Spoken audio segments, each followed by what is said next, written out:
Hello and welcome to my art supply addiction. Today I want to talk about watercolor books. I want to show a few that I have, tell you what I like, what I don't like, and just give some general recommendations.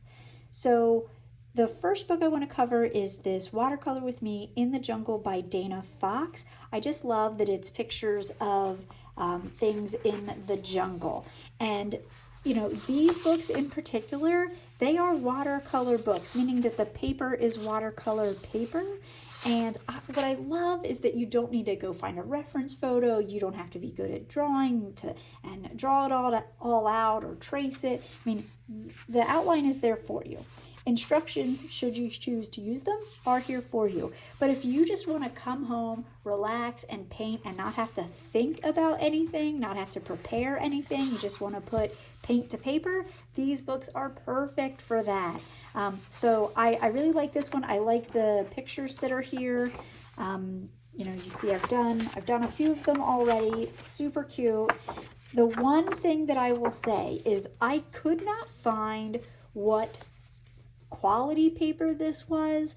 I couldn't see anything about the weight or the GSM level. What I will say is this section was for wet and wet, and I tried a bunch of water, and you can see that some things got yucky with the paper. So if you're cognizant of this and you only use a little bit of water, you can get some really nice art out of this, and the paper is absolutely fine, but you just have to not use too much water. And I would say that about any of these books, because none of them have Arches paper in it, or you'd never be able to afford all of the pages they have with the art and the instructions from the artist. So just be mindful of that. So that was In the Jungle by Dana Fox. The next one is a Watercolor Workbook by Sarah Simon, and it's the same thing where it's pre-drawn.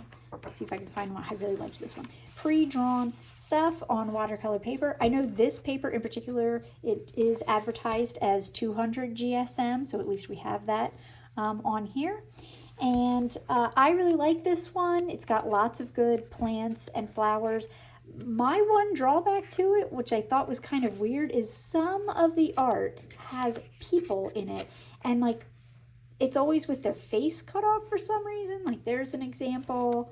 Let me find another one. Maybe you guys like painting people and flowers and doing that at the same time. That's not me. And I think it kind of gives AI vibes, and I'm not saying that Sarah used AI. I have no idea. I'm not sure. What I do know is that I kind of skipped those photos and focused more on the flowers.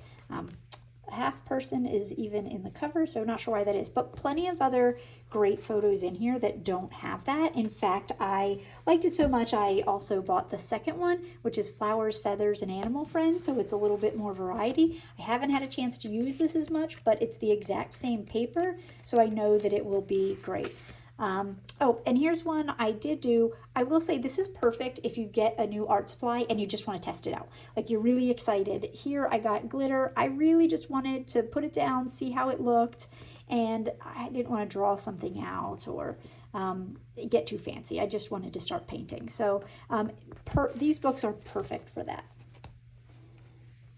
Okay, next one is Learn to Watercolor by Lacey Walker. Now, I will say that I'm a huge Lacey Walker fan. On social media, a lot of places she's Rebel Unicorn or Rebel Unicorn Crafts, and her tutorials are just so cute, and she's got such a happy personality. I absolutely just adore her. And her book is really unique because you have the instructions over here on the left. Beautiful art, lots of great detail in the instructions. I really appreciate all the work she put into this. And then the paper is actually separate. The paper is over here. And, you know, if I wanted to, I could pull this paper out. I could, you know, hang it if I loved what I saw. So a whole, I mean, lots of different projects for you to work on here. So I'm, you know, really excited about this book. I got it as soon as she launched it because I love her. I love her art style. Definitely recommend, even if you don't get the book, check out Lacey Walker because some of her tutorials are just the best. Okay, as a bonus, I do want to talk about two gouache books. Now, I know that's different than watercolor. Gouache is more opaque, so you can actually paint from dark to light, but it's a very similar consistency, very similar medium. You can mix it with watercolor paintings. So really, it's very similar. And I have to tell you that Ruth Wilshaw, who's the author of this first book I want to cover, she is just amazing.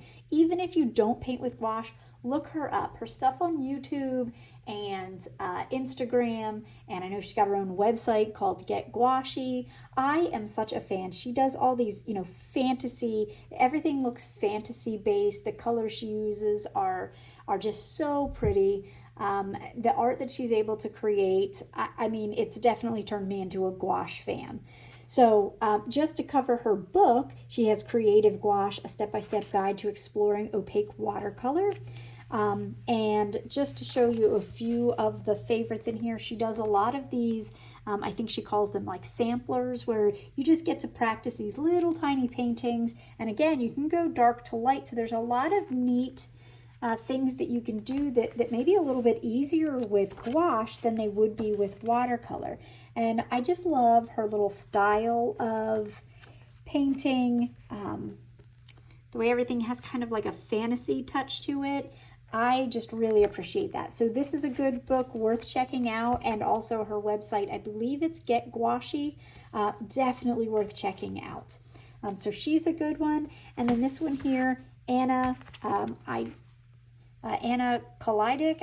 Hopefully I'm saying her last name right. I found this book, loved the book, and then looked her up on YouTube. She's got a lot of great things.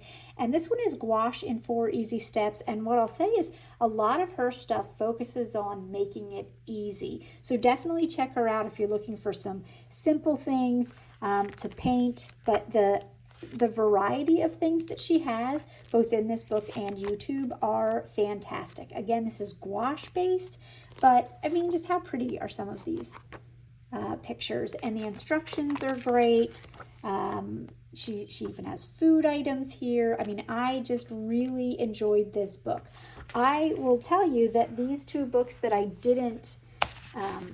don't paint in, because it's not, for painting, I got at the library. And always support your local library, but I love these so much that I purchased them as well. So I'm going to return these, and my new books should be coming in shortly. Hope you enjoyed, and let me know in the comments any of your favorite watercolor or gouache books. Anything that got you into art, anything you use for reference photos, I want to hear all about it.